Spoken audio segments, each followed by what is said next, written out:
tutandika business nga twagala kuyimba kufuuka aba star naye ne tutapaying attention to the business side of it sente nti ffenna ne we tuba tukola kino we tuba tukola ki ffenna at the end of the day tunoonya kuba bulungi ate guno omulimu gwaffe tuyinza gukola paka bw'olifa kiba teri mulimu guyinza kukola paka bw'olifa naye ate ogwaffe gwakuyimirira ku magulu gaffe so bulijjo era nkyogera nnyo ku interviews nti bwemmenyeka amagulu abamu ku ffe batugamba banayizaala ku mwana naye ng'otya n'okuzaala ozaala otya egyo myezi 9 onaagibeerawo otya ng'osurvivingira ku stage then mukaaga ogw'okubeerawo n'omwana wo n'otyamu so twagala tufune naffe royalties zaffe ng'ensi zonna endala nga olaba Kenya, Nigeria bayimbi kati bagula private jets bayina sente ng'ate tubalaba ku stage buli kanako so yensonga lwaki tukuŋŋaanya abayimbi twasooka basensitizing okutegeera ki kye tulwanirira kati buli ajja wano era basooka kubeera eyo ne boogera oba waliyo akasente katugende tunone sente tutudde ne mukyala Sinde emirundi mingi era tuli ku same page kubanga kyalwanirira naffe kyabadde alwanirira mu umma ffe twazze kumwegattako tukituuse tukiguse tetuli wano kulwanisa kyabadde akola ne aba umma abadde bakoze emirimu mirungi nnyo era twatuula ne batulaga byabadde bakoze ki bye bakoze so tetuli mu kwekuba wano kikulu ekiri mu Uganda n'obuzibu bwaffe oluusi twagala just okukuba ekintu nga tetunnakitegeera kati abajjanga wano mweno meeting twali abayimbi more than 62 main faces mu Uganda mu Kampala muneno central be balonda mwami Kamiliyoni yalimu Palaso yalimu mwami Bebekulu yalimu mwami Sebatta yalimu banji bannange mchala Juliana yalimu fenna twali lwanga Mamuli Katumba nti wamuyisa bubi nnyo era olumba olugenda omutta baluyita Sheebah owange ekyo sigenda kyongerako nnyo akakiiko ako kalimu abantu abawerako yali conference era zino zetubadde sensitizing about copyright twalimu abantu bangi nnyo bantu nga 10+ bamanya amazima ate ne mwami Katumba amanye ki amazima wakati we ne Katonda ebigambo bye bijjo tulamula Kenzo manyi bali nyina ka message wano kenjagala okulaga naye ng'ofuna nnyo mobile money nze nno mbampa ku bantu bange kyakulya nabo ne bampa ekyokulya ne tusharinga naye mbadde njagala kulaga wano aka mobile money akaliko Mamuli Katumba ku lunaku olwo mwami Mamuli yajja n'akaaba ensonga nze zinali ndowooza nti zaali ntuufu ngaga nti lwaki UPRS etubye emyaka gyonna nimuwuliriza bwe yagezaako kuraisinga issue ye Sheebah namugamba mbi katutambule mpola oda bw'oli bw'aba wanise omukono n'onaawanike n'agaana neyekyanga nnyo ne twogera naye era ne tukkirira wano wansi ne tubimala ne muweereza ne Katunanga Eddy zino ndowooza yono Katumba Mamuli ondabye ne muweereza sente zino zonna kuzange ng'omuntu agende nga musanyufu n'okumulaga nti we need one voice kyannuma nnyo okumulaba ate nga awaayiriza omuntu nti yamukutte nti yamukwata nako yadde omusembere. So that is Sheebah Karungi for you ngayogera ku nteekateeka nga bwe ziri wali mu kibiina kyabwe ekya Uganda Federation biki? So ensonga netulese right now nga tumaze obuliza ebigambo bya Sheebah y'ensonga ya Mamuli Katumba. Mamuli Katumba agenda n'avaayo n'ayogerera omwana ebigambo n'agamba ng'omwana wamuyisiza obubi ebitaaliyo ng'ate Kenzo yamala ate n'amuwa neki? Kenzo yamuwa akasente ate zitaali ntono. Ebigambo byonna Mamuli Katumba bye yavaayo n'akola ku live ye gye yakola kigambibwa mbu byali byakukonjera Sheebah. Si kugambibwa mbu bituufu. Okusinziira ku Sheebah bye yannyonnyodde. Bano ogundi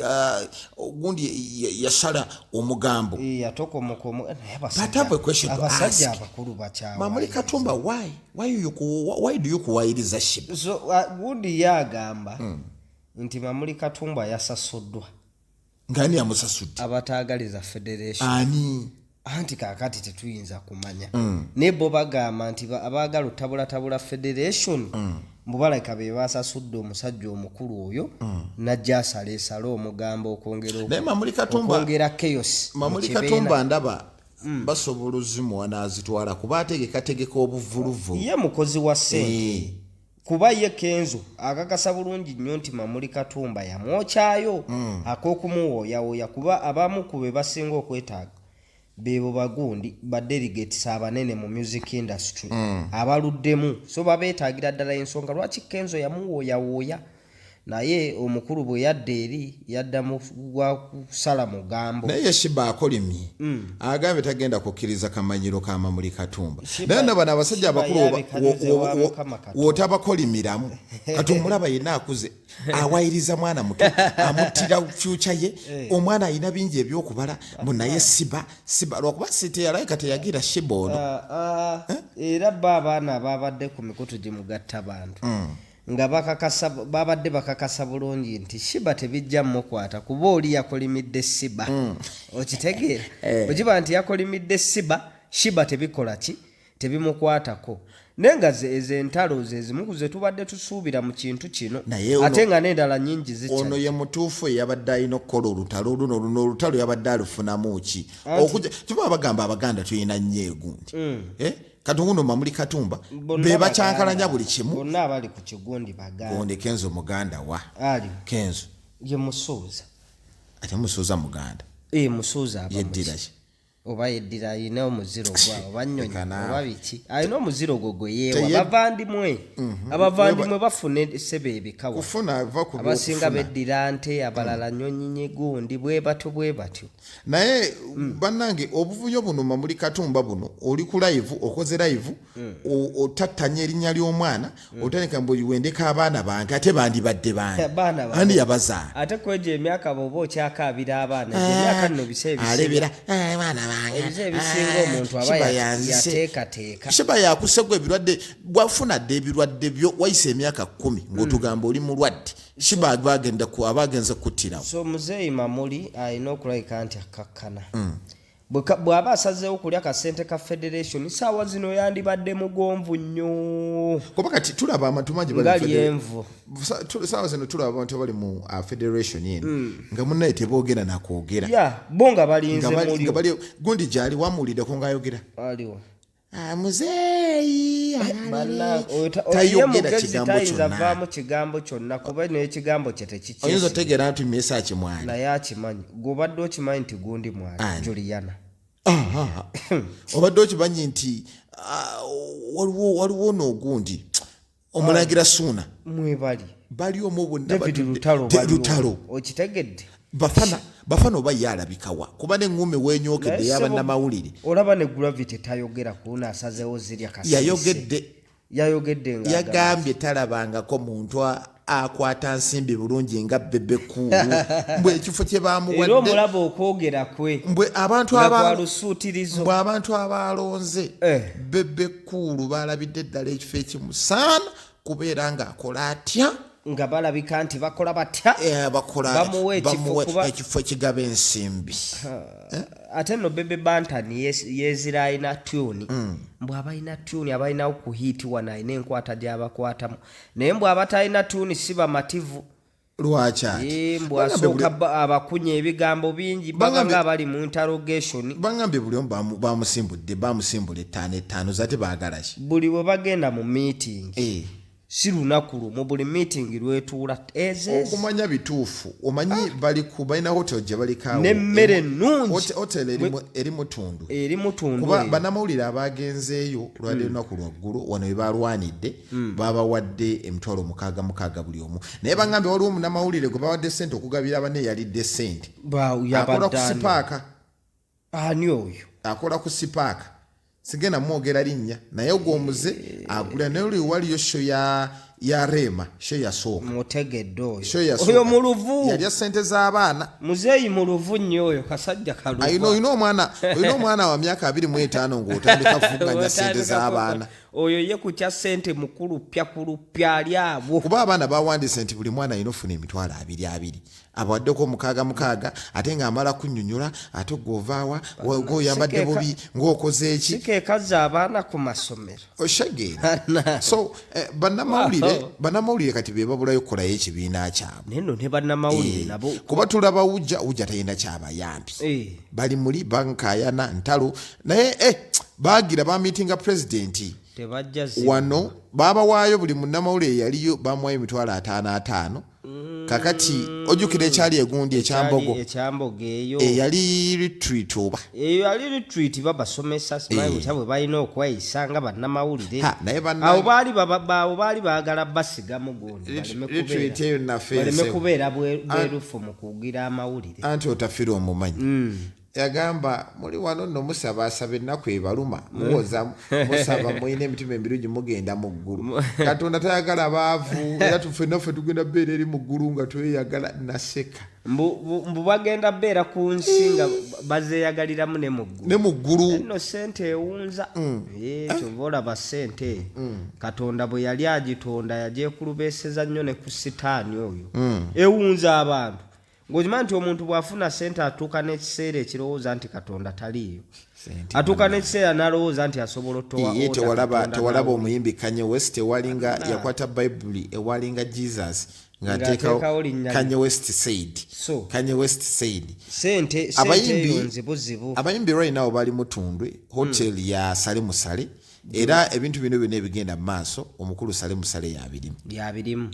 sente zonna ze bafuna n'olaba Sheebah agamba mbu ndabye Kenzo agamba mbu nefiriza ekivulu kyange okugenda mu US nga miliyoni 5 zimanyi bali eri bayimba bayintane ez'obulino anti mwe yali alina okutambula nabo mu tuwe naye nga nze kyemmanyi ku nsimbi zino biliyoni 32 bayinza obutazibawa bayinza okukoma ku zino bagenda kukoma ku zino kakati leero saawa eno tebalina nsonga lwaki bazibawa kampeyini tezinnatandika tebajja zibawa bagenda baguumaaliza awo ne kampeyini zituuke beekola obuntu babasuubize nti kampeyini nga ziwedde bazibamme kati kuba leero Eddy Kenzo agambye mbu meetings ze babaddemu leero mubaddemu abayimbi abawera 700 kati abayimbi abawera 700 ate nga naffe tuli eno tetwagenda okitegedda naffe abayimbi abamu twasigadde kati abayimbi 700 olwo nga buli omu bamuwadde miliyoni 5 ezo ze sente mmeka sente ziba mpitirivu bye bimu ku bindowoozesa bagenda bakuumira musuubi babacyankalanye gundi yaabwe ebeerawo mu kiguumaaza music industry ebeeremu entalo babasirise mu byobufuzi wano anti era babasirisizza kuba kati ndowooza omukulu Kenzo wamulabye bwe yavuddeyo nga omukulu w'emagere interview tugitaddeyo wano kuba yagamba nti bonna bakolerera kulya ate abalyamu bingi nnyo byayogedde naye katusigale ku nsonga Mamuli Katumba stop that act of kuwaayiriza abaana bo bawa kifaananyi n'abalala bakyawaayiriza abaana be abawa kifaananyi okwewuunya nga ne mwabiguse batavuddeyo tasobola yagonda alinga mu kirabo obadde omanya ono akaluba awo nomumanya akaluba ayina we yaviirayo n'atukadde mbuli awano wannuma ngenda omusanga buli mwavu nekibijjigiri ajja vaayo agambe nti Spice Dana yamuyisizaamu olugwali ekibijjigiri naye gyali nga n'abayimbi bali eri mukaabya abataliyo bennalabye gambye entalo zikyavaayo tewali bakadde kati kankubulira ebigambo bino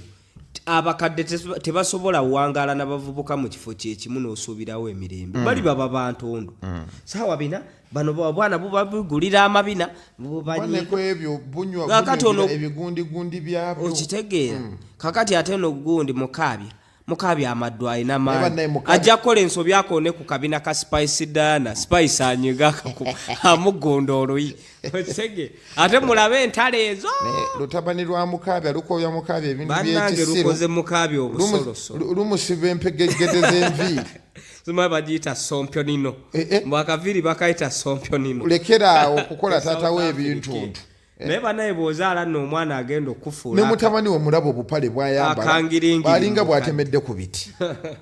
mutabani we biki byakola simanyi nakumanya oyo mukaaya junior yeefula kasangoma bebekola ebintu ebyo by'ekisiro basangoma bekola mukaaya junior leka naye kuswaza taatawo namusanga ku gundi ninawe nali awo ayambadde ekikooti ekinene n'agula emboosera n'agiteeka mu kikooti emboona ayina amayumba oyo muyaye mufere bufere muyaye ayina amayumba eno saidi z'ekawempe ayina amayumba eyo sajja bwakola ssente naye bannanga obuluvu buno bali eyo bonna banoonya kawogo baagala bali eyo wasula tebeebase naye bannanga chansi nalubega mwempewe mufu agigema na walagi gondi gyali full figure gye bali nalabye bonna full figure bamulabula bamulopi wa Museveni ya president Museveni mbu lisiba abantu bagaye full figure you should stop diyitiridde ate naye wenyini ovuma banno nagwe nalabye ndikana nze full figure taina gundi taina moral authority evaayo kusiba muntu lwakuvuma